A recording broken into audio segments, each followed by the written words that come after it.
ఇవాళ దీపారాధన ఆముదం వేయాలి. ఆముదం వేసి నల్ల ఒత్తి వేసి దీపారాధన చేయండి. ఇంట్లోనే పూజా మందిరంలో పరమేశ్వరుడి ఎదురుగా దీపారాధన చేయాలి. ఎవరికైతే ఇంట్లో అనారోగ్య సమస్యలతో విపరీతంగా ఖర్చు అవుతుందో, ఇక్కడ ఆరోగ్య సమస్యలు పోవడమే కాదు, ఖర్చు కూడా తగ్గుతుంది ఈ దీపం వెలిగిస్తే. అంటే అనారోగ్య సమస్యల ద్వారా ఖర్చు అవుతుంది కదా, ఆ ఖర్చు తగ్గుతుంది. మీరు పరిహారము ఈ దీపారాధన చేయాలి.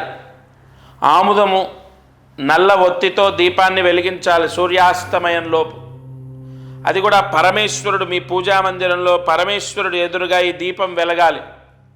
ఆరోగ్య సమస్యలు తగ్గడం లేదా సరైనటువంటి వైద్య సదుపాయం అందడం. కాబట్టి ఈ దీపారాధన వల్ల తప్పకుండా ఆరోగ్య సమస్యలు తగ్గుతాయి.